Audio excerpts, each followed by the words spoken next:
Welcome to Let's Go Live with Gigi Meyer. I have with me romance author Roisin Visser. Welcome, Roisin. Hi, everybody. As I keep messing with my phone trying to figure this out. Yeah, she's there. I'm here. Yeah.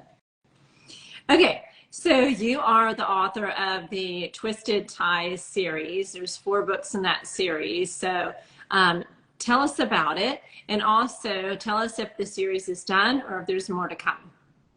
It is completed. The book is released at the end of May. It is a reverse harem why choose suspense novel, or they are, and it centers around a group of cult survivors and a graduate study done on them. And there's okay, there's a lot of I'm sorry, go ahead, Gigi. What were you saying? Oh, I was going to say there's a lot of twists and turns. It's steamy. In some parts, it's very steamy. I'd say the second and third book in the series, it kind of winds back just a little bit, but the last book has a lot of steam. A lot. The 4th book, the finale of the 4th and final book, yeah. Okay, so I was reading up on it, and it starts off as a cult, but then they're recruited into a trafficking. Do I have that right? So the first book, it starts with a psychology graduate student going to do a study at a special clinic that specializes in reintegrating cult survivors to society. Oh, okay. I get it. Yeah, it's a kind of a one-of-a-kind clinic where people who have survived cults and many different kinds, doomsday cults, religious cults, different things like that, have come together and they get therapy and they try to get their life together in order to live in the outside world. Because a lot of these people, it's been in all their lives, they've been in it, or a portion of their lives. So these adults go there in order to be able to live on their own in the outside world. And oh, sorry, go ahead. That's fascinating because 2 questions. Are there really places like that that exist? I would assume so. And then what research did you have to do? Okay, I don't know if there's a place like this that exists. I'm not sure. I think it's a fabulous idea. Right. I think in theory, something like that probably should exist, right? And it's kind of funny. My inspiration came from a neighbor of mine who actually did grow up in a doomsday cult. Really? And yeah, he was fascinating to talk to about everything he'd been through in his life, and that's kind of where the germination of the idea started, was with my neighbor, who I absolutely talked his ear off and grilled, and it was through him that I actually met and kind of grilled some psychologists and sociologists that do and have worked with people who've survived cults. And so I did a deep dive into the research on cults and people who survived cults. And I hope that's in the book, or the books as you go through. So, yeah. And I've always been fascinated with cults. I mean, it is fascinating. I kind of always assumed it was a thing of the past. You know, of course we did have David Koresh here in the Texas area, and everybody knows how that ended.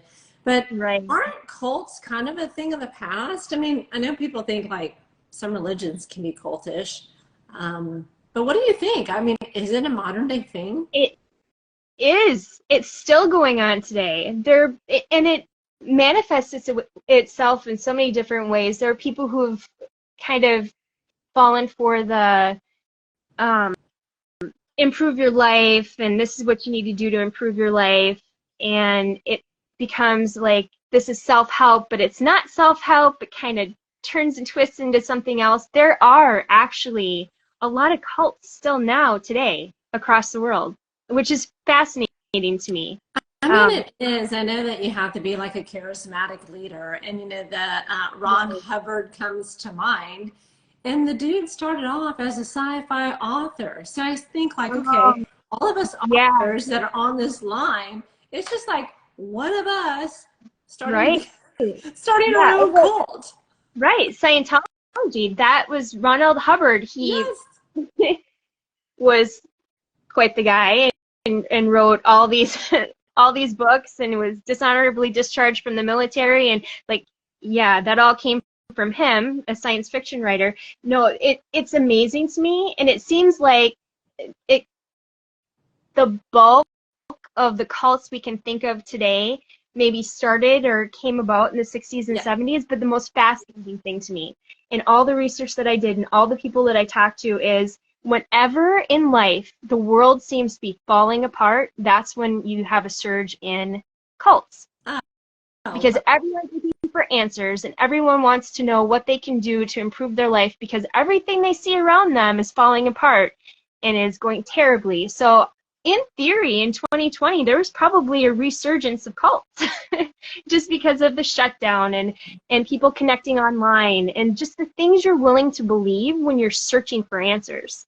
That's when those people who are maybe in essence sociopathic and don't really care about how they affect people, that's when they take that power and they use it for the negative. So, the research on it was just fascinating. Oh my gosh, you are so right though, because it was, I mean, COVID, like we didn't know how to respond, right? The Spanish flu was the closest we had to it. That was 100 years before. Everybody thought they were doing the right thing, all these different governments. But yeah, between the lockdowns and the mandates, I'm sure you had some like predatory behavior to recruit people over. Right. Yeah. And during the 60s and 70s when we had war, that was a resurgence of cults and to protest. Right. Yeah, our participation in the Vietnam War. That is so, oh my gosh, I could see where I would get no writing done and it would just be like a deep dive into cult culture. Well, and let's be honest, that's some of the fun of writing is the research and getting all the information that you need in order to write the book. That can be some of the best part of it. And that really was. And it took a while, but it was worth it. Okay, so this is so fascinating. So you take this cult, like underground idea, and then you marry it into a reverse harem or why choose romance. Now tell us how you did that. Off the wall, right? A little off the wall. So prior to this, I had written thrillers, and I had never touched romance. In fact, the idea of it kind of, I won't say put me off. To say it was a challenge was an understatement because that's not the way my mind works most of the time. Yeah. And so a romance, I don't think Stephen King has put out a romance novel. I don't think he has. I don't think he ever will. No. I think again, this is the beginning of COVID and on lockdown, and I was craving like interaction with people. A friend of mine had passed along a reverse harem book. Never heard of it before. Didn't know what it was. Genre. And wow. So you're like, hey y'all, what's this? This is a thing. This is a thing. And so then I was reading everything I could get my hands on that was called reverse harem or waifus or even polyamory, any of it. I wanted to read it. Because there are so many little differences between the authors who write it.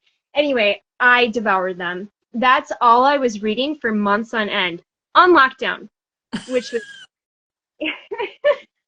So you were having a great time during lockdown. All of us were like sad. We're gonna call it like eating Oreos on the couch, and you're all like, "Oh yeah, some spicy time." Right. Yeah, I maybe wasn't like like overeating or anything. I was binging books, and yeah, like I've said, I think it was my thirsty period. So this is at the same time that I have been talking the ear off of my poor neighbor who's stuck with me because our patios at the time, like there's just this little divider, and he'd go out and I'd be right out behind him. She's like, oh no, here we go again. He'd go out there and we'd sit and have a glass of wine or two, and I would just, I would grill him. I would ask question after question. And eventually when I told him I was writing something that had to do with cult survivors, he's like, starring me? I mean, yes, no, kind of, maybe, okay, a little. Can we stop right there? Yes. So, yep. So, you know, like while we're all eating, like I said, Oreos, you're reading, binging on Why Choose. Taylor Swift is writing like 2 albums, and you're stalking your neighbor. I'm stalking my neighbor. Yes. Does he know these are, that you have like the whole Why Choose reverse harem like brewing in there? Did you share that with him? Oh, so here's the thing. He's gotten to know me really, really, really well. More so than I think he ever really wanted to. But at one point, I had even said to him, you know, I'm writing something about this, and I'm fascinated. I want to talk to anyone that you know of that's survived a cult. And at the time, he was actually in somewhat of a support group, and so I wanted to go with him. And this is, you know, kind of as lockdown was kind of, we were getting out of that period and we could leave and stuff. And it wasn't until I was probably almost done with my first draft of the first book. And he said, so are you really, you were serious? You're writing something? And I said, yeah, I am. And he goes, well, can I read it? No. No, you cannot. Nope, I don't want you to read it. And I think that kind of threw him a little bit. And I said, I've kind of weaved some other stuff in with it. And I think when I said that, he thought it was like going to be stabby, bloody, gory stuff. Sure. Because he kind of was aware of what I had written prior. And I'm like, it's spicy. And this poor man didn't know what spicy meant. And so then I had to have that uncomfortable conversation with him about that. And my boyfriend said at the time, he's like, if he doesn't like get a restraining order against you or something, it will be a miracle. No, we're really good friends now. And we laugh about like how the whole series started. And I just asked him, please never read it. Just know that like I tried to keep, you know, very true to the background that you have and everything like that, but just never read it. Of course he doesn't know what spicy is if bro has been living in a cult. And you're like, I'm right. out here doing the Lord's work. Let me tell you. Let me educate you on my favorite genre. Yeah. Yeah. That is so funny. Okay, so you had written book 1 during lockdown. Yes. How long did that take you? Because I feel like lockdown is like, it was not like a real world, a real life. Like, you know, we didn't have much to do. And then you also wrote 3 more. So I kind of want to compare like lockdown writing to like normal life writing. Right. So I am a person who just has to get it all out. And so getting it all out ends up being so much filler. I get like little plot bunnies and I go off on tangents and stuff. So I have to go back and I have to really kind of cut apart that first draft. That first draft is a nightmare. That first draft is like 900 pages that are going to end up being 3. It's just a rambling, ranting, it's a mess. And no one ever should have to see that, ever, ever. I go back in and I go back in with a reader's mind and go, don't need this, don't need that, and I cut it and I put it away somewhere, sometimes just to never be seen ever again. Other times I work it in other places where it does make sense and it furthers the plot, but yeah, I really have to go in and just do a major surgery on it. And then usually, at least with that did not take very long to write. That first draft probably took me a month and a half. Oh, wow. Okay. How many words roughly for those on here watching? About 100. I would say that first draft was probably about 150, which is hefty when you're talking series-wise. And there was no way in the world you could say that. And I knew that. Wait. The whole yeah. series is 150,000 words, or just book No, that one? first book. The first book isn't now. When that first draft was about 150. In 6 weeks. Yes. Yeah. Girl. Because I'll get in a zone Woo. and I'll just, and so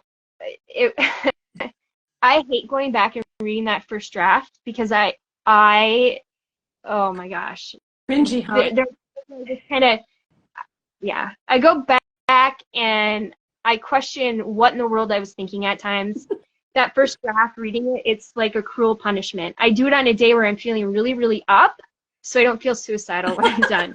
I go back in, and I'm marking things. I'm putting question marks by words, like what word is this? And that makes no sense. And sometimes it sounds like Yoda wrote it, and it's horrible.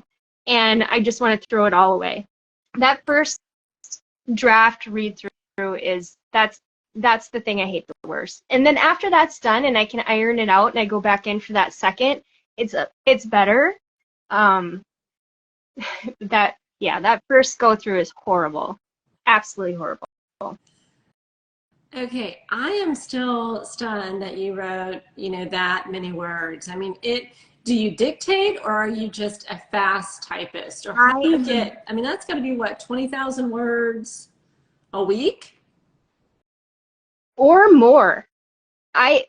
There are times, and I do type rather fast, but there are times where I will get done with my day job, do the things I need to do. I will sit down, and if I'm in that mood and in that mindset, I could spend half the night writing. Just as much as I'm a mood writer, I'm a mood reader. Just as much as I'm a mood reader, I'm a mood writer. So if I'm in that zone and the ideas are there and I keep, scene after scene keeps popping into my head, I have to get it out. I make notes to myself and I'll go back and look at those notes, and if I hadn't just sat down and typed the scene out, those notes make 0 sense to me. I will read those notes and go, what is this? And then I'll kick myself because it was something I thought was good enough to write it down, but then it doesn't make any sense to me. So, yeah. Okay, so 150,000 words. The grueling process of going through as a second draft and slicing, dicing, cutting. What ends up being your final word count then? From 150 to what? Well, that first one was brutal. I mean, I went back through and I would say I took more than half of that or more away. I mean, that first book is almost novella. It's the shortest of the series. I think I cut a little too much in retrospect because I go back and there's some character development things that I myself go, ugh, I should have left something alone there, or I should have added back in here, or added back in there. So I kicked myself a little bit. I was a little too hard on that first draft on the first book. I got better as the series went on, and a lot of that I would absolutely say that had a lot to do with my beta and ARC teams. They were phenomenal in that respect. They were awesome. Yeah, betas, alphas, and the ARCs are so critical to our career and our success. So I'm so glad that you recognize them, and I do have questions for you later. But yeah. Ask, if you cut, almost like 50%, 60%, does some of that then move forward because you are writing a series? And is it like the same characters through the whole series, or do some of them each have their own book? No, it is the same characters through the series. And I do know that there are people that will do that. They'll have characters featured, in different books. It's the same group in the whole series. There were a couple of scenes in that first book that I cut that I really, really wish I hadn't. And I'm actually kind of toying with doing a re-edit of the first book. But there were scenes there that one of them I sprinkled into the second book. The second one, I'm still kicking myself for, and I really kind of wish I would have put it back. I feel like it added something that maybe the readers missed about one of the characters until a little bit later. But yeah, and maybe as a writer, you just never stop doubting yourself a little bit. But oh yeah, yeah. Okay, so the first one, when did you have it ready to go to publish to market? And then how long did it take you to write the subsequent second, third, and fourth books, roughly? Right. I sat on that first book for a while. And I think I did because I was kind of toying with do I really want to do this reverse harem? Can I do this reverse harem? The other thing that kind of was making me really doubt myself was a multiple point of view. The first book that I wrote was a thriller, and I did that traditionally. And lukewarm reception. It didn't do great. Like, it wasn't in the top 100 best. I think it made it to 72 in 2016. That's okay. We'll take it. Jeez. We'll take it. It's something, right? Yeah. But that was written not in first person, not multiple point of view. And I was changing completely how I was writing with this book. And so I really, even though that's what I enjoy reading, I wasn't too sure if I could do it. And I didn't want to not do it justice. So I did a lot of debating in my mind. Do I go back to my fallback, what I'm comfortable with, what I've always written, or do I stretch and try and move outside the box and do more? And I sat on it for a long time. It wasn't until the spring of last year, that I thought, okay, I'll do it. I'm gonna do this. I'm gonna put it out there. I'm gonna continue with the series and just see where this goes. And I didn't start writing that second book until the spring of last year. And then I kind of stayed on top of it. I wrote while the one had just come out. And now people talk about rapid release where they write the whole series, chop it up, and then go book by book and do a rapid release. I think going forward, that's the way to go because you kind of stay in touch with everything a little bit more. Yeah. I don't feel like I lost track or touch with the series, but there was one point where I felt like I got distracted because I think I have maybe just a little bit of ADHD or something because my attention was diverted elsewhere and I wanted to do this and I wanted to do that and I wanted to do this. And so I think just in that respect, the rapid release idea is such a good one. But yeah, I sat on that first book for what felt like forever before I did anything. 2 years. What's that? 2 years because you said, lockdown. Yeah. Yep. And that was and I would say it was almost a good year and a half from the time I ended with that first edit where I went in and I just was like, nope, no, and cut. And then I didn't look at it again and I didn't let anybody else look at it for the longest time. And then it was the friend that ended up borrowing that. It was Devil's Day Party by C.M. Stenich that she had borrowed from me. That it was the gateway drug, I'll call it, to reverse harem for me. I'll let her read it, and she's like, I think you have something here, and I'm like, something good? And she's like, you should just keep writing, see where this goes. And so, yeah. Okay, so I have a million questions, but the first one is, what made you change? Like it's very difficult to change your writing style. So you went from, did you change the point of view? You changed tense? You changed how you write. Why? Is it the standard for the genre? I think my preference as a reader changed, and because that changed, I feel like it changed how I wanted to write. I had, one of my favorite authors of all times writes third person past tense, and that is what I gravitated towards when I started writing. That was what my traditionally published book was. It was past tense past tense, I can't even talk, third person. And so to change that, because I was enjoying reading first person multi-point of view present tense, that was very, very difficult. And it took a lot. I feel like that was part of my being very unhappy with that first draft was I'm like, I might enjoy reading it, but I can't do it. Which, you know, if you tell yourself that too much, that's going to be true. I just kept going back and trying. I feel like if you're not pushing yourself and trying to move outside your box, you're going to be stuck. And I wanted to grow. I wanted to feel like I could write the types of things that I like to read. And so I just kept at it. And I think it's getting, with each book, I feel like it's getting better. It's becoming easier. I don't have to go back in and go, okay, my tense was way off here and there. Or I don't think my editor hates me. I was really concerned about at one point she was going to wonder what in the world I was doing or up to. So. Well, okay, so it's daunting, right? It's daunting to change your writing style. It's daunting to do it in a series and to do it well, right? And so, absolutely. I mean, editors are critical. I do write in first person present tense. I slip into past tense because you want to say, you know, when you're trying to advance time, you'll say the last couple of days were, was, we did, you know, and it's so hard not to do that well.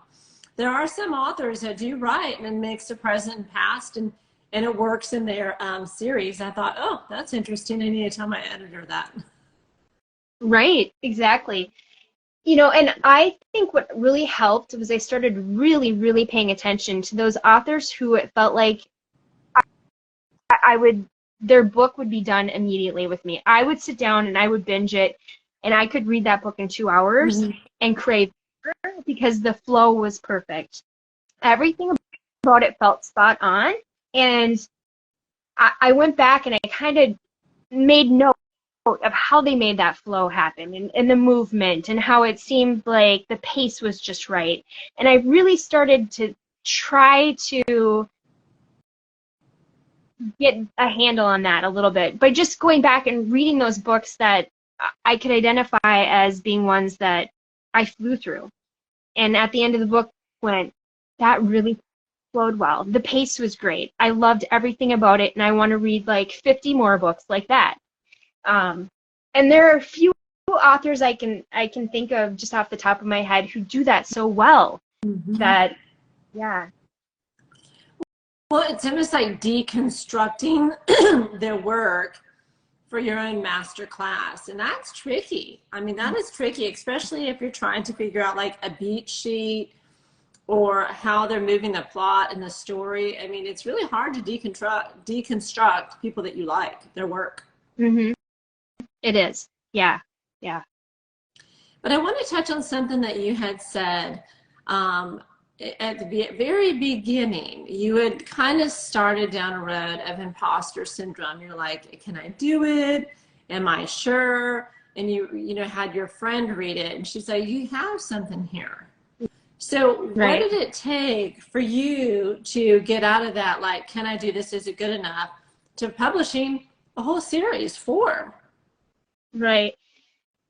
That's something that a lot of authors struggle with. And it also prevents people from writing. It prevents them from publishing what they have written, and then it just languishes, you know, on their desktop, and then dreams don't come true. Oh, absolutely. I think that that's something everybody struggles with. Yeah. It doesn't even matter if you're writing. Any kind of creative person who's putting a piece of themselves out there in some way for people to enjoy or to entertain them, you question yourself.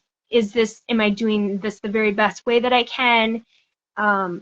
Should I be doing this?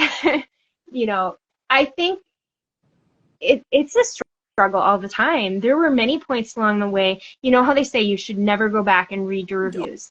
I get that. I get it. But also, I feel like that's feedback you need. And so one of the very first Goodreads reviews that I had on the first book, I went back and read. and God bless her, that woman was very detailed. She was very detailed in what she had to say about the book. And right there and then, and I remember crying, and I remember thinking, it's garbage. What am I doing? I cried. I reread it again. I wanted to send her a message thanking her because she was very detailed, really was, and telling her that she had points that I absolutely agreed with. But then I rethought that, and I'm like, yeah, I'm not going to send a message to someone who took that time to write a review, even if I'm doing it in a thank you for doing that type way. I don't want it misconstrued. So I didn't, but I read that review and I took it to heart, and I do take it to heart, because I don't think that if I ignore negative that's going to be helpful going forward. And so I take it all in, and some days are better than others. And there are days where I'm like, that was a fun hobby. I should probably stop now. But I love it. And so I'll probably continue to do it until I don't love it anymore. And there are days that are easier and there are days that are harder.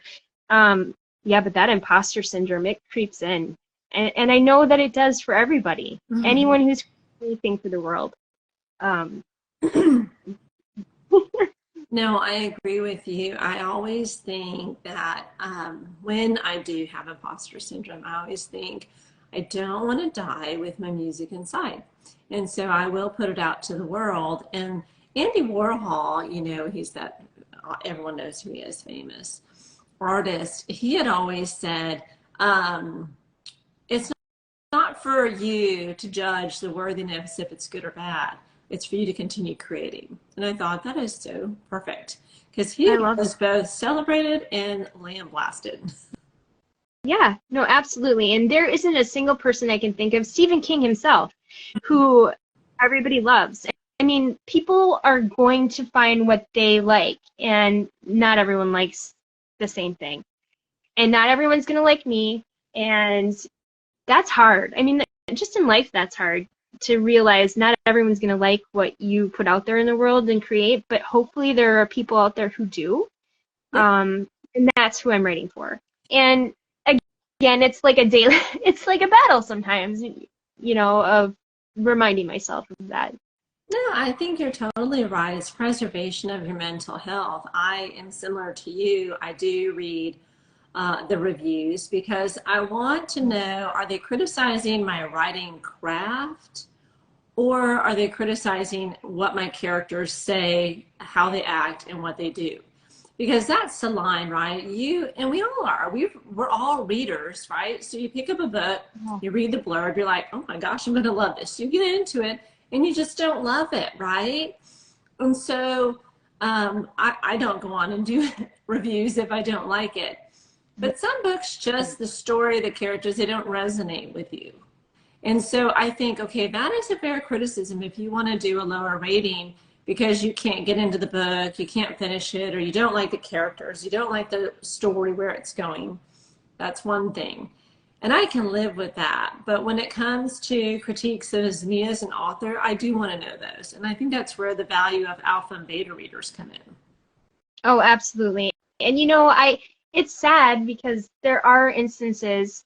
There was something that blew up on TikTok not too long ago, and it was an author who, I don't even think her book had released yet, but she had words to say for someone who gave her 4 out of 5 stars, which I think that's a great thing. I don't understand why anyone would be upset about that, but she had a lot to say about it, and I think that's a problem because that's keeping people from wanting to share their opinion about a story or anything. They don't want to put themselves out there and risk a retaliation if somebody doesn't like what they have to say, and I think that's sad. Yeah. And so I get why some people pause and maybe don't want to review.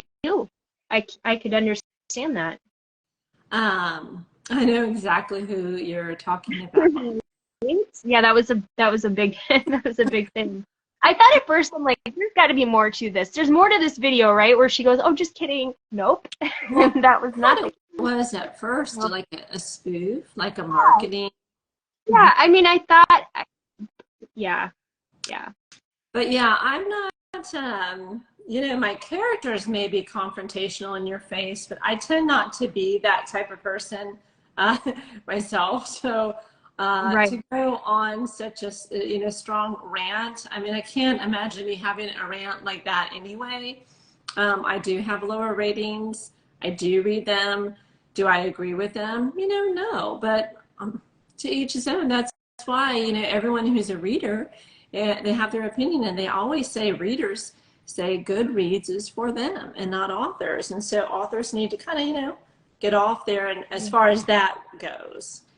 So yeah, your author. I love to write. For me, writing for anyone else is too stressful.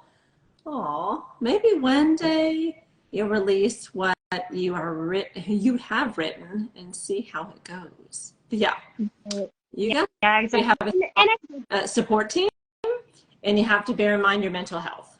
oh, absolutely, yeah. And I do think, you know, like I said, I do read those reviews, and there was one recently where the person stopped part of the way into book one when something happened that she just thought was just, let's be fair. I'm writing dark romance, and there's bad things that are happen and things that are not. I mean, they should be shocking. They're meant to be. And this was so shocking, she was like, I can't read anymore. And that's fine. And there are trigger warnings in place for stuff like that. And I don't even think it was a trigger warning thing. It just sat wrong with her. It seemed strange.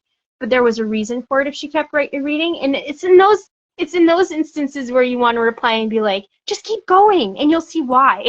Yeah, But all makes you know, sense. for No, whatever reason, it just didn't resonate with that person, and that's okay, because it's not going to with everyone. Not everyone's going to be like, that's really strange, why did that happen, and keep reading.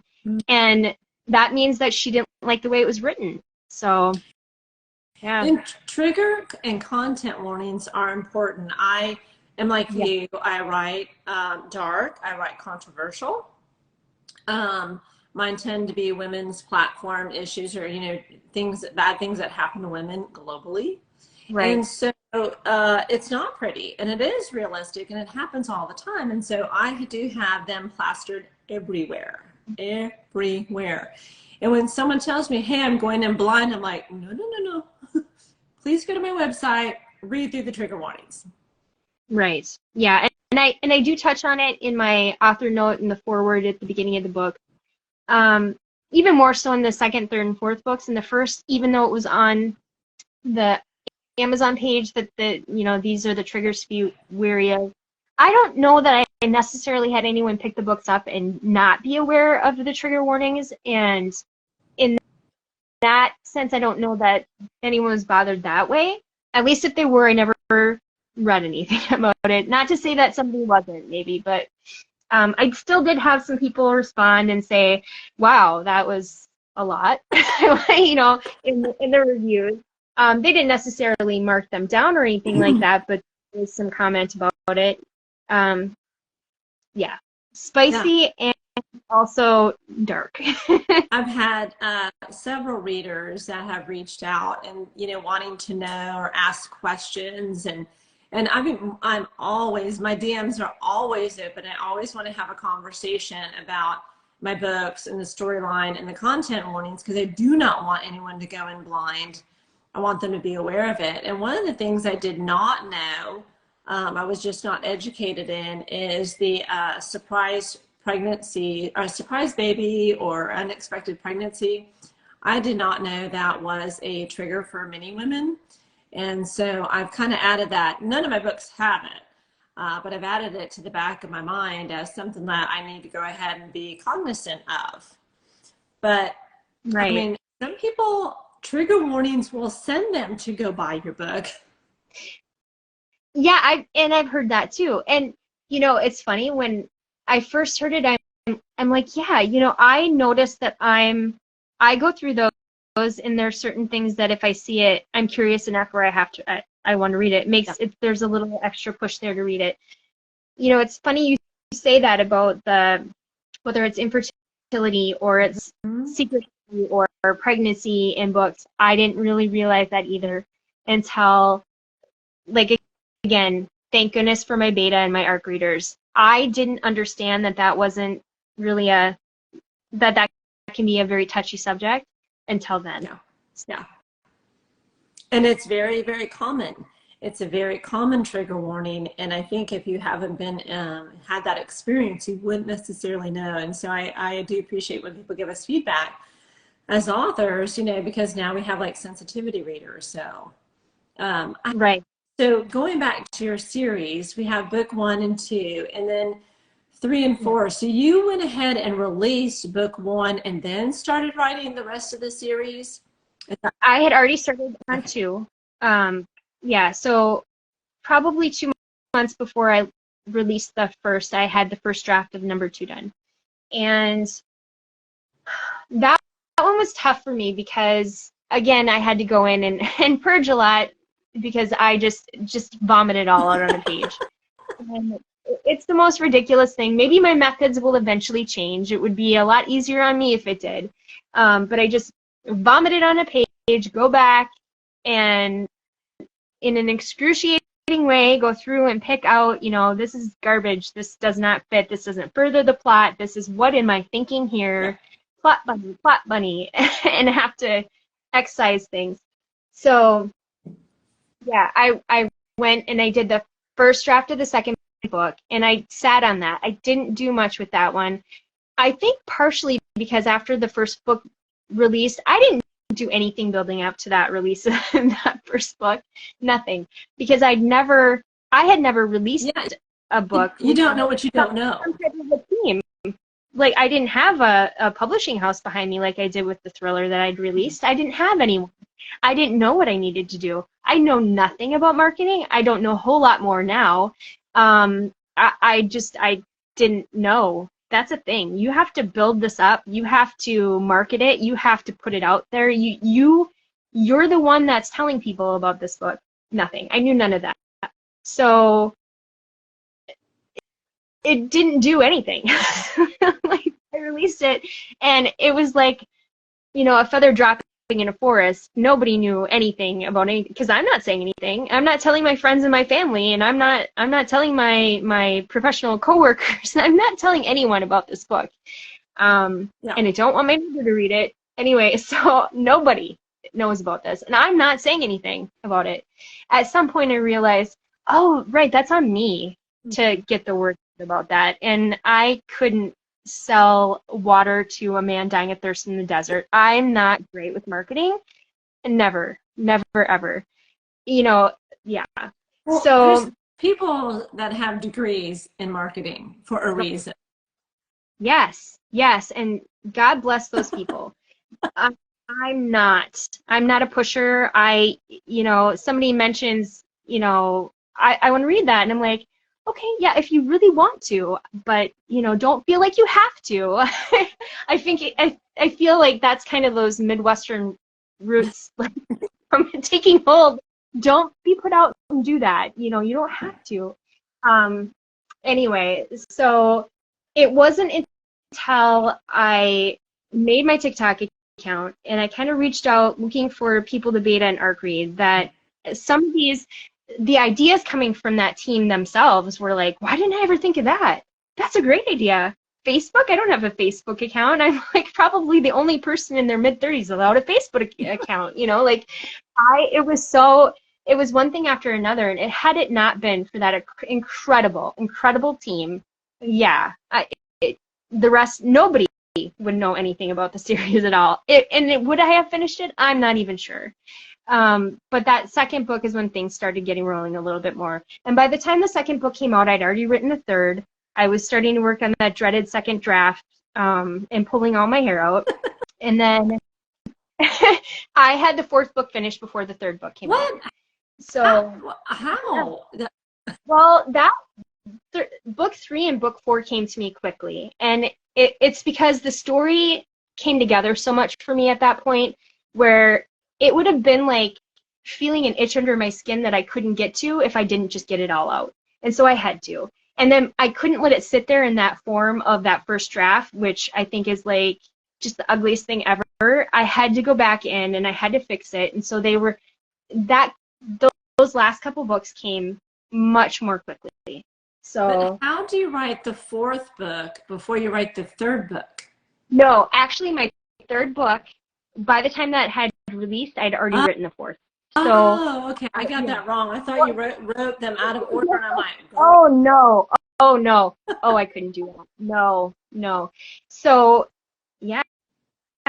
By the time the 4th one rolled around, yeah, that is how I found you, and you found me.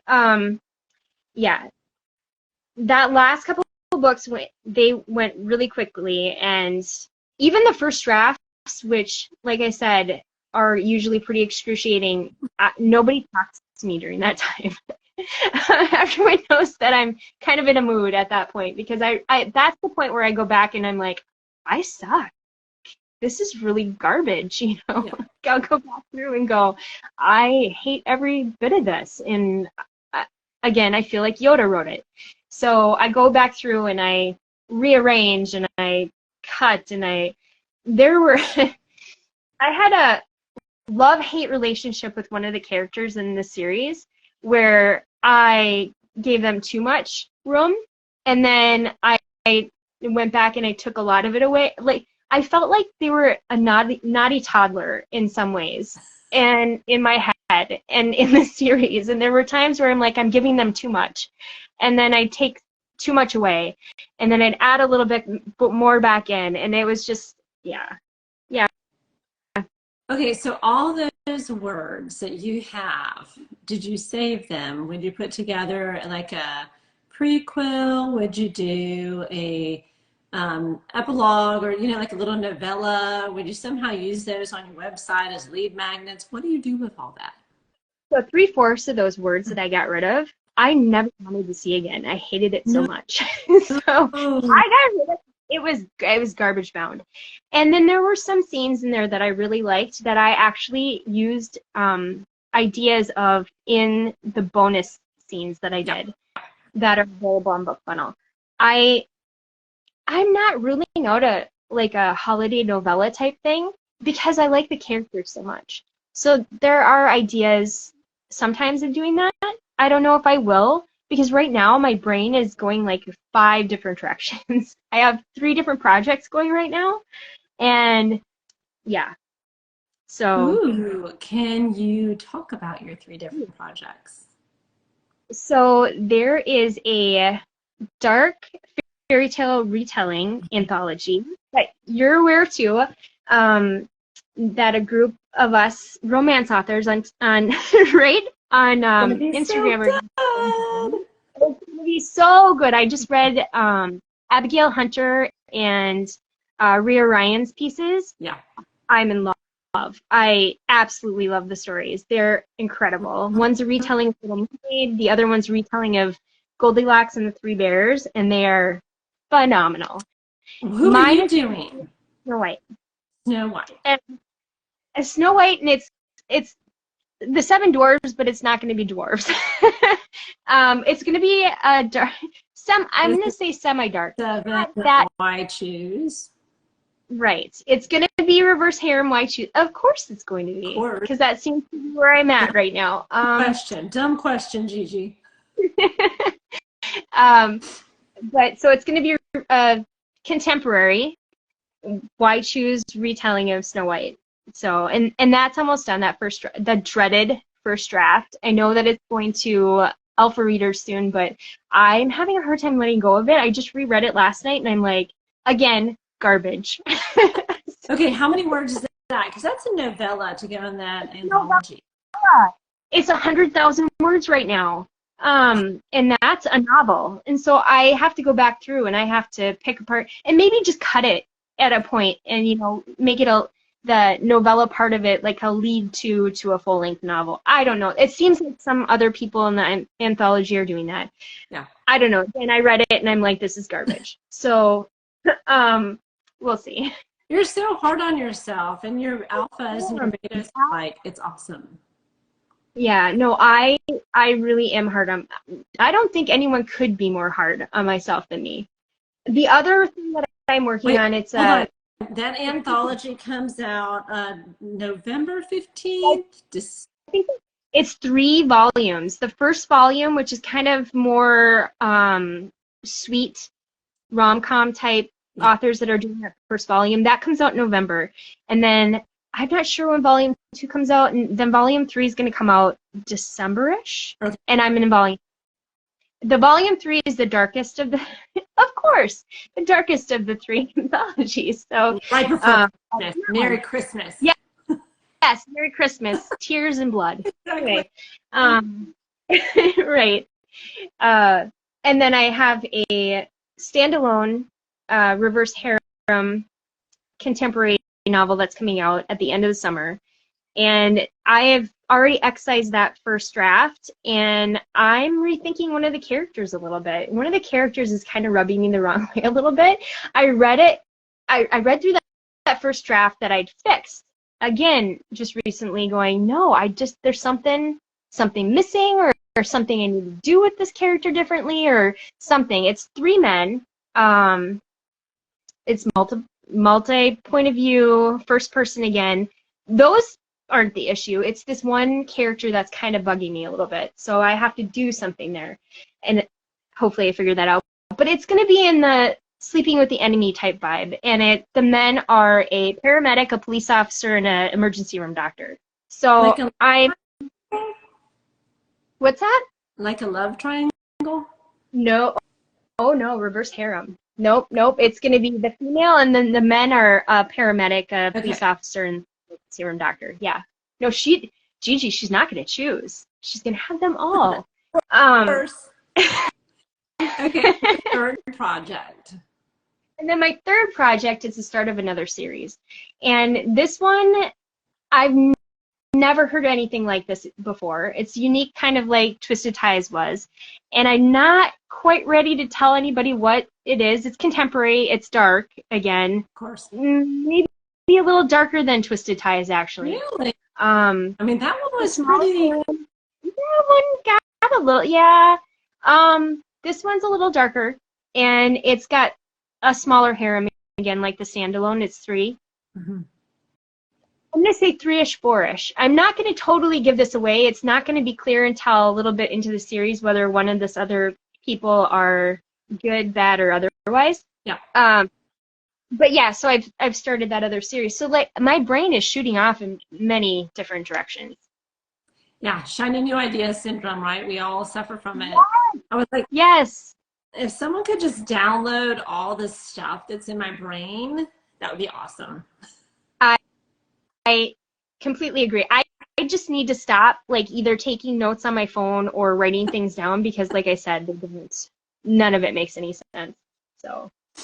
Okay, so let's switch gears a little bit and talk about your writing discipline, because you do have, the anthology. You have this one you said that the standalone, and then you have the series. So how often do you write? Do you write every single day? You have a full-time job. You probably have a family and friends and a social life. So what does your writing discipline look like? Right. So, and I kind of briefly touched on this too. I am a mood writer as much as I'm a mood reader, and I'm reading all the time. I probably find time during the day every day to read. Writing is more of it's almost this urge, like I have to get this out. I have a scene in my head, or I have this dialogue, I have this thing, and I have to just get it out. And usually if I sit down to do that, I write 2, 3, 4-hour stretches, sometimes more. And I can get a good chunk done in that time. And I would say that's maybe every 3-4 days. So but it's not 4 days where I go, I schedule, yeah. You get a chunk up to 4 hours or more.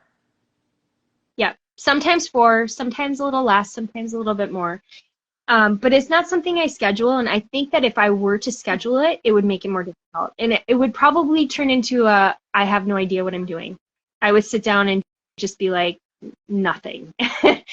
But it pretty consistently is, like, through every couple of days or more, where I just feel that need to do that, to sit down and write.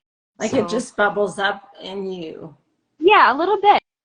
Yeah. Do you plot, or are you a pantser?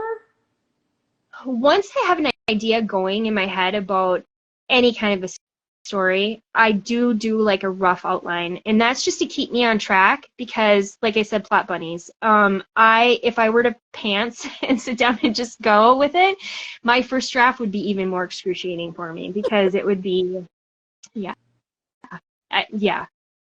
Okay, so your rough outline, though, how detailed it is. Some people, I read that Danielle Steele, you know, like the queen of romance, she'll write a 70-page outline before she starts to write the book. I'm like, well, holy hell, man. Down. That sounds excruciating too. I couldn't do that. No, it would just turn into writing the book. I would at that point become like I was plotting, became a pantser. I would never be able to do my plot.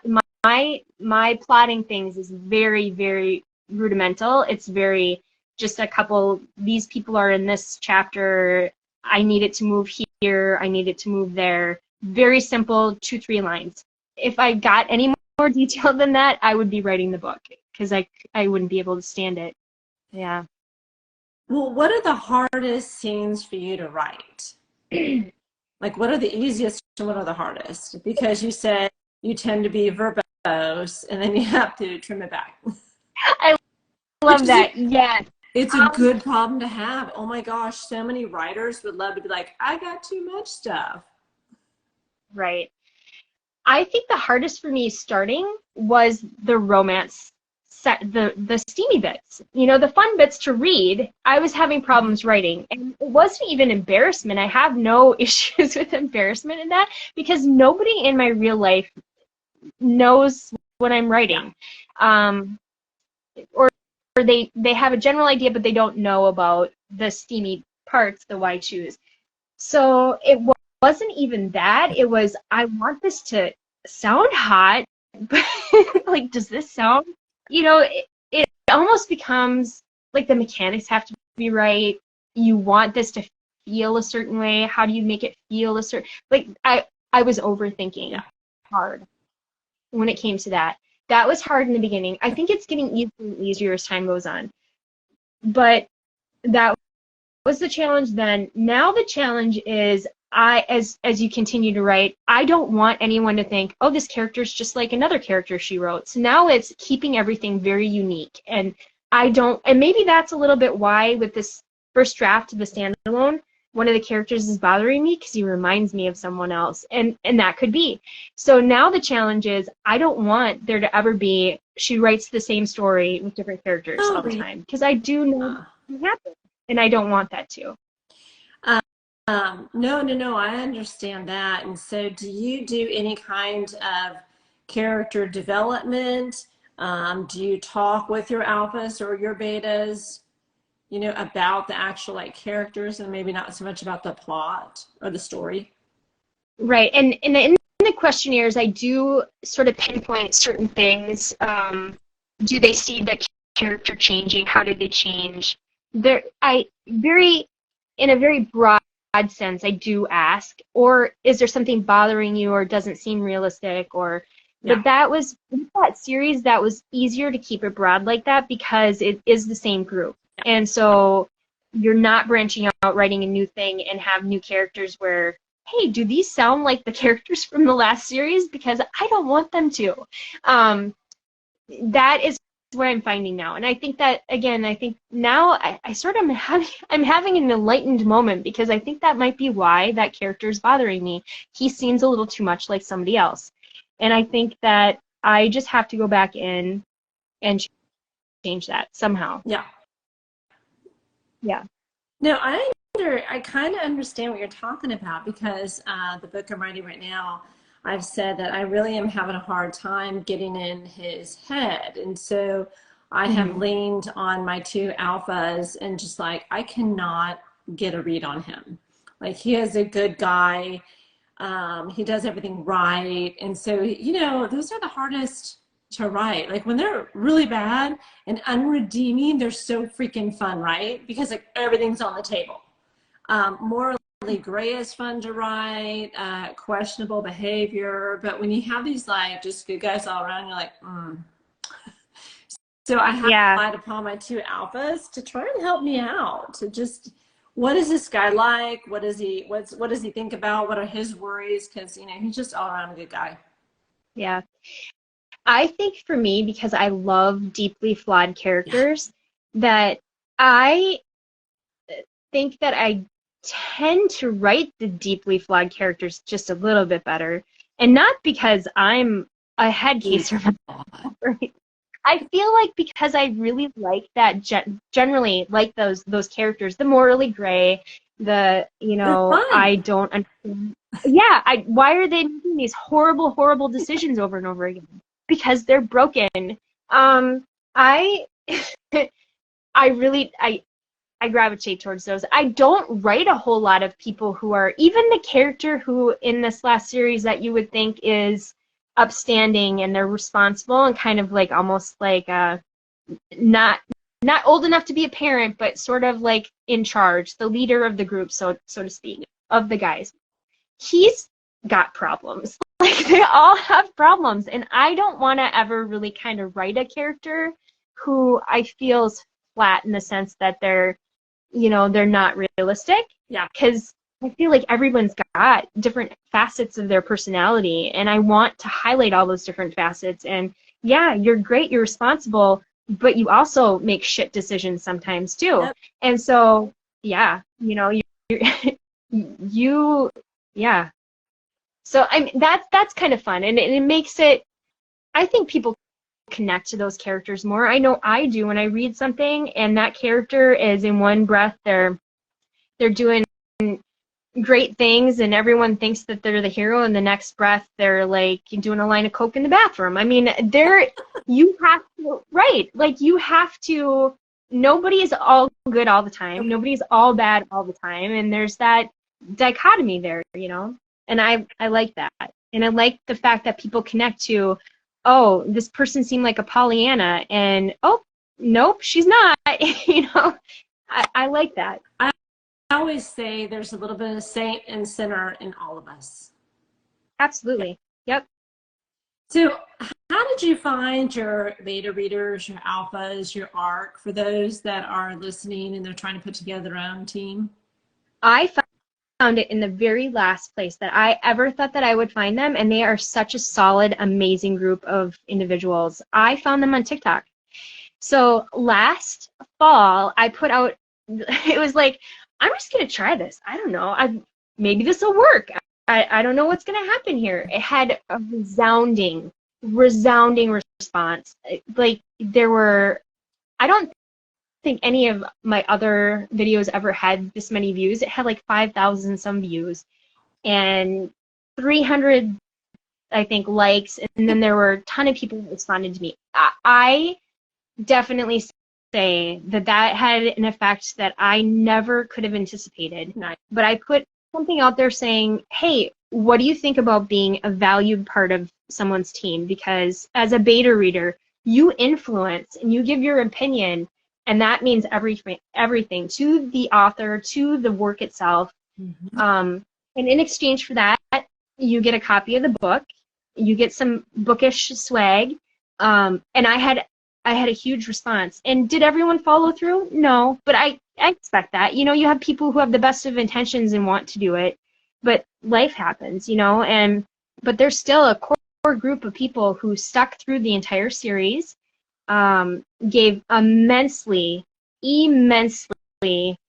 valued opinion about the characters, the way the story was going, everything. They are the reason there's an epilogue in that final book, because I didn't, to begin with. I didn't go beyond the end of the book, and they're the reason for it. So that's awesome. And so you've been able to retain the same, or some of the same team as through the whole series? I have, yes. So initially with the second book, I think we had it was like a group of 170, which is, whoa. That itself was just mind-boggling to me. You're going to take a risk on somebody you've never, who's new to this. Mm-hmm. Like, I've written, other than that first book, which, I mean, like I said, Feather in the Forest, it did nothing and went nowhere, and because I was unknown, my pen name, and I'd never written reverse harem dark romance, and why should they take a risk on me? But anyway, this group, that second book, it was the biggest group, obviously, and then there's some people that fell away, and maybe some of them didn't like the story, which is completely fine. Maybe didn't like my writing style. That's not going to mesh with everyone. And then, so there was a little bit less for that third book. There were right around 100. And then the fourth book, we kept just right around there. So, I mean, that's amazing. That's a lot and for of people. It is a lot of people. Are the betas, or are they your art team? Like, are you literally getting opinions? Right. I didn't differentiate. With that second book, I didn't know what I was doing still. So they were all betas in my book. I wanted them to get in there and tell me everything that I needed to go back and work on. That third book, I differentiated a little bit more. There were people who chose to want to see the book after it was done editing and everything. They wanted the art, you know. Yeah. I get that. You know, I would imagine that sometimes seeing how the story progressed and how the betas changed things and stuff, and seeing that final project before everyone else did it, how that could be appealing. And then there were social media people. So we had like 3 different groups, and I kept that with the fourth also. So yeah, tremendous group of people. I'm so thankful that I found them. Oh, yeah. I mean, having a good team is everything. When someone reads your book and they put a review up, or they'll post it on social, I mean, there's no better compliment than that. Oh, absolutely. Yeah. And just to hear, you know, if a character connected with them, or how they saw the story finishing, or how it progressed, and how they felt about that. That's amazing. That's tremendous, because that's why you do it. That's why you write. You're hoping that somebody connects to a part of it, a character, the story itself, that it stays with them. And it's what keeps us writing it. It's our own motivation too. Absolutely.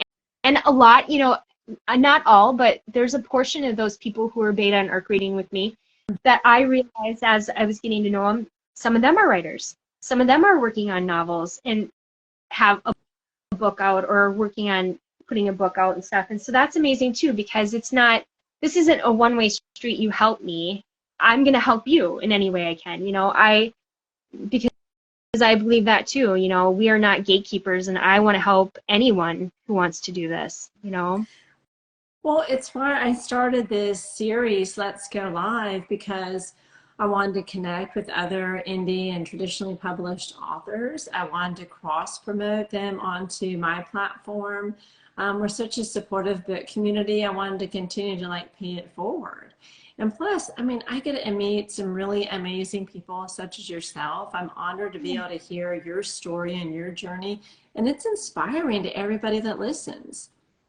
Yeah, I agree. The more I talk to other people who are doing it, whether they're at the stages I'm at, or they're further along, or they're just starting and they haven't it doesn't matter what stage. It's interesting what they have to share, because I've learned so much from other people. I am so far ahead of where I was last year at this time, just in knowing things, you know, things that have blown my mind, things I never would have considered, because like I said before, one, I don't know how to market things, and two, even as a reader, I feel like my tastes have changed with reading too. I will go to the indie author before I gravitate towards the more, you know, widespread mainstream authors now, because I found so many treasures there. Yeah. Okay, I'm going to be honest with you. I feel like the majority, they get so critiqued and over edited. I feel like stories can be a little bit too plain. You know, there's the whole like, you shouldn't use dialogue tags, and if you do, you should always say or said only, and never. And I think like sometimes indies, you know, according to traditional, they get it all wrong. You know, they use too many adjectives, they use adverbs, and they use this, and I kind of like it. You know, I like rich writing style. And Yes. So some people say, oh, well, you know, the reader should be able to draw their own conclusions. It's not up to the writer to lay it all out, or the author. And I thought, well, why not? You know, someone comes in and critiques the work, and they're like, cut this, trim that, we don't do it that way, and all that story structure, or you're not meeting the beat sheet. I just don't like the fast and hard rules traditional authors have to follow, that are set up by, you know, the structure that's been around forever. And so I tend to like indies because I like the quality of the writing much better.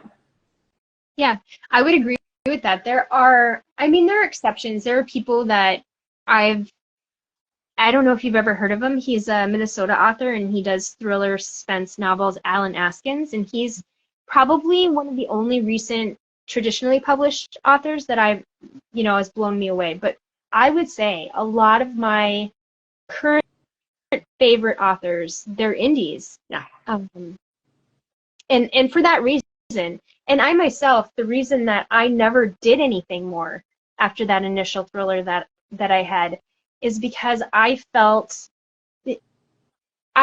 it's almost like that when that book came out and I went back through it, it had lost my voice. I wasn't in it anymore. I didn't like the way they saw my second book going. I didn't like the way I felt pushed a certain direction. It just left kind of a bitter taste in my mouth a little bit. And I've had a few editors, and I've had developmental editors, and of course, you know, your copy line editors. And I had a developmental editor that we just didn't see a line. She's like, well, you know, by chapter 29, you need to have the inciting incident. And I was like, well, I can't. Yeah. I don't know what to tell you. I can't move it up. Like, the inciting incident is not going to be at chapter 29 if I have, like, let's say, like 45 chapters or whatever it was. And I was like, I don't know what to tell you. I can't, you know. And so she's like, well, that's just how you need the beat sheet. You know, like you've heard Romancing the Beat, or How to Save the Cat, or there was that other one. There's so many of them. Right. So I'm like you. I write a lot of words. I'm like, let me take you deep, deep into the story. And so it's hard to write according to, you know, where you have a beat sheet. You have to do it. I have a hard time doing that. And I've reached out to my alphas, I reached out to my betas, and I was like, do you guys really care about word count? Do you care that a romance novel is 125,000 words? And they're like, no, just write a good story. Yes. Yeah, absolutely. And I do feel too that there are a lot of times where, and I still look back at it and I think to myself, at the time I queried for the book that I wrote back in, well, it was 2015, it was published in 2016. I didn't know what I was doing. And I didn't look at it as this was something I was going to continue to do. It was, can I do this? And that experience, I have to say that there were people I worked with that were tremendously helpful. They made me grow. And I really, to this day, I'm thankful for them. And then there are others where I'm like, they tried to absolutely like squash my spirit in a way where I never wanted to write ever again. And so it wasn't, like I said, it wasn't until basically COVID where I'm like, you know, I want to do this again. I want to, and I'm going to do it by myself. And at the time I'm like, all by myself. But you know, it takes a community. It does. And I am so completely thankful for the people that I've met on social media because, yeah, I had no idea. And I think my respect for indie authors grew exponentially. I never had a bad feeling about it. I read several different indie authors, didn't know that they were, I never paid any attention. Whether somebody was an indie author or traditionally published, that didn't matter to me. If I picked the book up and I liked it and it hooked me, I was reading it. But I think my respect level went through the roof going through the experiencing, knowing how, in order to do this successfully, meaning finding a fan base or people who want to read what you're writing, you have to wear so many hats and organize and keep it all going. And yeah, whereas for the most part, people who are traditionally published, they write a book. Yeah. And there's a team of people backing you and doing everything that, you know, yes, you might have to make an appearance here or there or do an interview, but you're not the one that's in charge of all of that stuff. You aren't wearing several hats. You are expected to, at a certain point, hand this draft in, and another point, hand another draft in.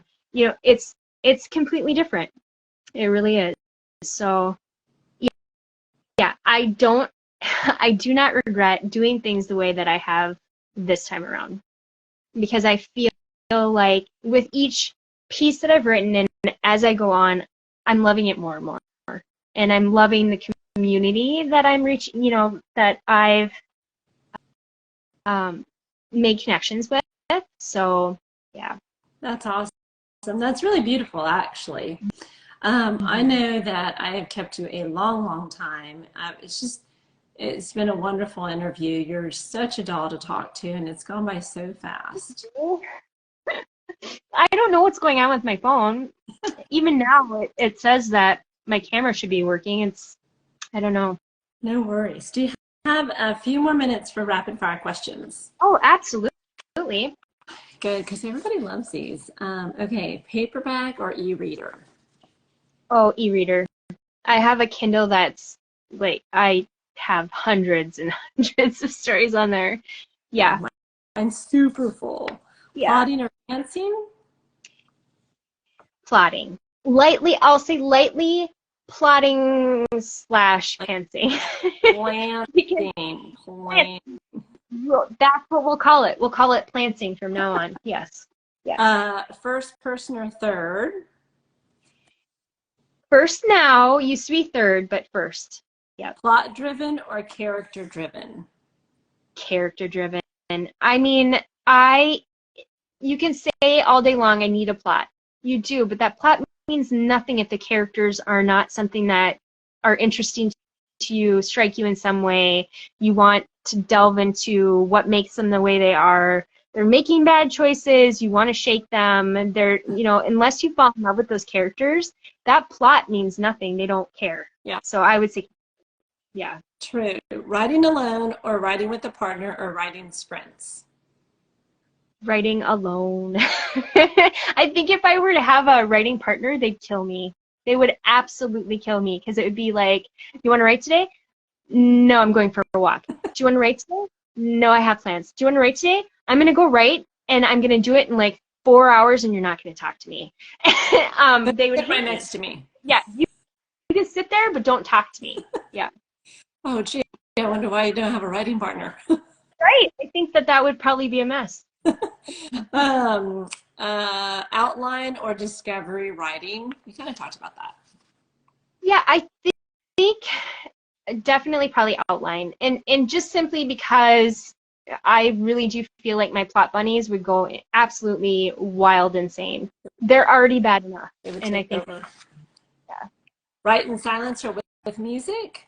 Always music. I usually have music going. I almost always have an earpod in, and I'm almost always listening, unless I'm at work, my day job, and not doing something in the office at work, and I'm mixing with people. I probably don't have my earpod in, but yeah, all the time music. Well, you said you're a mood reader and a mood writer, so that kind of makes sense. Mm-hmm. Yeah. Writing with the deadline or at your own pace? I think if I put deadlines in place, it would maybe make my brain go blank. I'm so afraid of that I can't. I'll tell myself, okay, well, round about this time. So I'm terrible when it comes to saying a hard and fast, this is the date. I can't do that months in advance. Whenever somebody tells me that they have a book, and let's say it's January, and they say, I have a book coming out September 19th of 2024, I'm like, you did that to yourself? You told yourself it's going to be done at that point? It's going to be available to people? Mm-hmm. I'm like, that's easy. So I can't do that. No. Too big of a commitment. Yeah.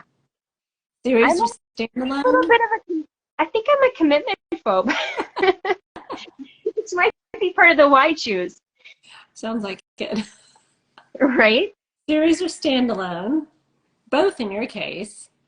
Yeah, and I like both. I mean, I think it's easier to tell an all-encompassing story in a series because you have more time. Yeah. You have more time for the development of all of it, the story, the people. Mm-hmm. I think it's harder. You have to wrap all of that up in one chunk. Yeah.